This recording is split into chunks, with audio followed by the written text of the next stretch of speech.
সম্মানিত উপস্থিতি, অনেক কথাই হয়ে গেছে, কথার কোনো কিছু বাকি নেই।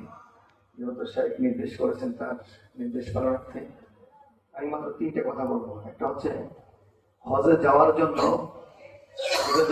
আমার যে মেসেজ আমি মসজিদের সাধারণত দিয়ে থাকি, 1 নম্বর মেসেজ হলো শরীরে শক্তি থাকা অবস্থা হজে যাওয়া।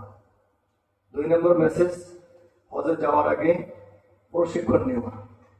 3 নম্বর মেসেজ অভিজ্ঞ হক্কানি আলেমদের সাথে যাওয়া। 4 নম্বর মেসেজ হলো কম পয়সায় হজে না যাওয়া, কম টাকায় হজে না যাওয়া। কারণ কম টাকায় গেলে যে ওখানে যে হেমস্ত খাওয়া লাগে এবং ওখানে গেলে যে কষ্ট স্বীকার করা লাগে, যারা গেছে তারাই বোঝে। এই জন্য হজ কেন্দ্রিক হজ উপলক্ষে যদি আপনার 50-1 লাখ বেশিও যায়, তারপরও আমি অনুরোধ করবো এই হজের আমলটায় কম টাকায় হজে না যাওয়া। আমরা কিন্তু তালাশ করি কোথায় কম পয়সা পাওয়া যাবে, কম পয়সা যাওয়ার পরে ওখানে যাওয়ার পরে আজকে এই বিল্ডিং এ, কাল ওই বিল্ডিং এ, পরশু ওই আজিজিয়া এক জায়গায় রাখবে।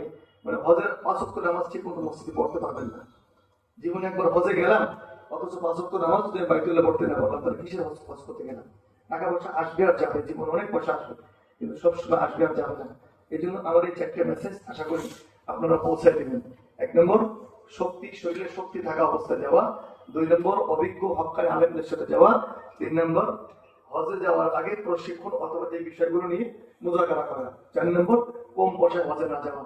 আল্লাহ পাক আমাদের সকলকে কথাগুলো বোঝার আমল করার তৌফিক দান করেন।